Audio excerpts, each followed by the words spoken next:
Yo, it's the end of the year. I'm looking around the shop and I'm seeing a lot of scrap wood pieces lying around. And I started thinking about like a future project on how to utilize different pieces. And I need a sphere though. And so I was thinking I could do this on the lathe, but I'm not really comfortable with my skill set on that just yet. Plus I kind of feel like some folks don't have a lathe, but I thought maybe the bandsaw was another approach. That's where I got the idea for these ballz. Now this is ballz, right? I can't call it a sphere because it's not perfectly round. So it's sort of like in that same realm as like you see like meatless chicken and it says CHIK''N. It's kind of like that. So welcome to Make It Cozy. We're gonna get cracking on these ballz. For this, I'm going to use two pieces of 2x4 that I just glued together. Now these are just cutoffs that I just had laying in the bin, and I can only go as much as my short side allows, which is where the two pieces are joined on the end grain part. So I use this lid to get two nice round circles. No, I can't use this side right here, right? Because it's too wide. It's a bigger circle than what the end grain will allow, so that's why I can't use it. So these two sides right here is where it's at. And I'm just gonna trace the circle around as best as I can with this pencil.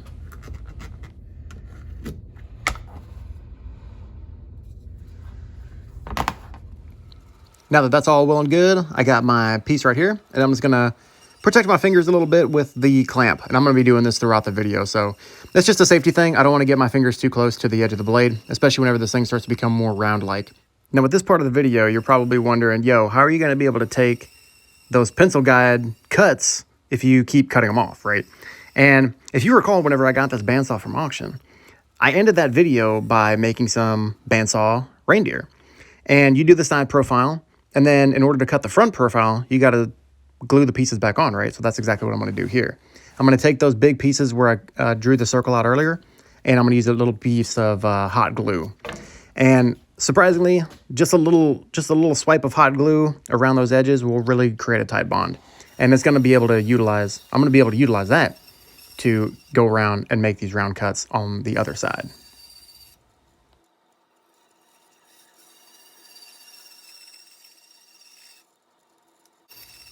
All right, so now that I'm getting towards the end here, I'm gonna take off those pieces that I hot glued with just a little knife. And you can kind of see, it takes a little maneuver in here. And it just goes to show that that bond between the hot glue and the wood is gonna be sufficient for you to get your object to be a little more round-like. Or in any other kind of like bandsaw situation where you have to utilize the front and sides and stuff like that. So you can kind of see it's starting to take a little shape. It's being less box-like and more round-like. But we're going to move on to these corner pieces that I need to lob off next. And right here, right, I'm using a traditional pencil, number 2 pencil, and I'm trying to get those edges, but I keep flopping around between going underneath the lid and not getting a complete, circle-like trace that I need. So I thought, all right, maybe I could use the carpenter's pencil. And it's a little bit better, but you'll see here in a second where like some of the pieces, they're like outside the edge, they're under the edge of the bottom of that lid, which isn't really going to be that great. See right there, not so good. That's whenever I discovered these deep reach markers.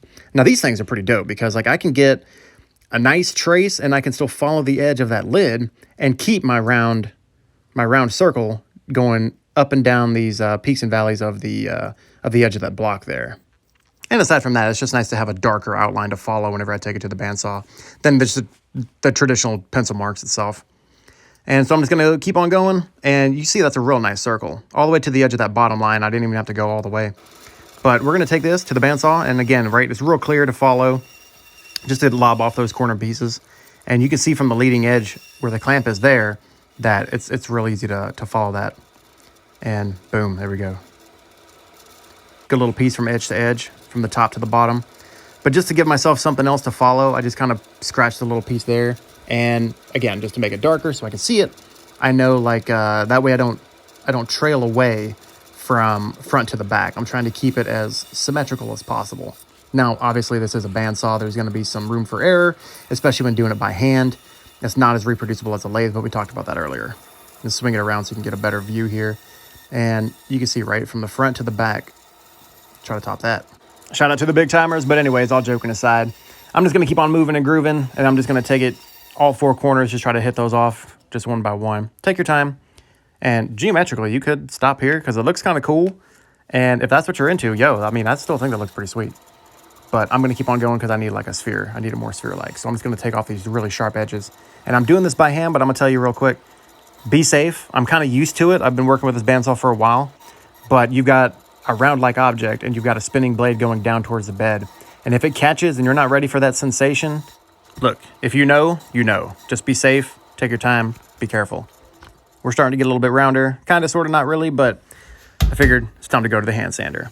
Now this is just 80 grit sandpaper and I just secured it on a vise and I'm just gonna try to do this by hand. I tried it on the disc sander, that was way too aggressive, and I was like, yo, I'm gonna make this thing way more lopsided than it needs to be.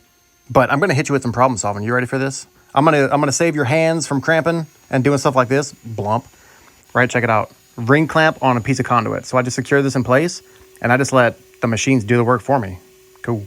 So I let this go for about hour and a half, 2 hours probably. And it just kind of flopped around. And I didn't have to do anything. This is all background work, right? So check this out.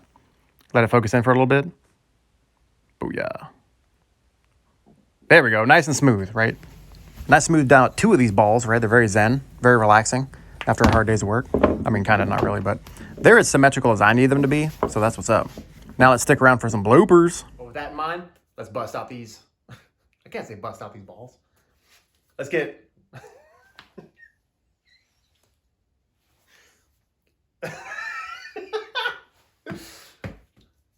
Let's do it.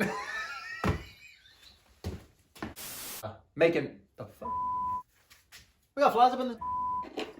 Oh, I caught the fly, son. Are you ready for this? Are you ready for this? I am the master. This is so stupid, dude. Yo, you're still here, even past the bloopers. Well, that's awesome. So that goes to show me that you're like a real fan of this channel. So let's do this, right? We're almost done with 2022. We're near 2023. How about the first person who can guess correctly what I teased that sphere-like object is going to be used for in a future project?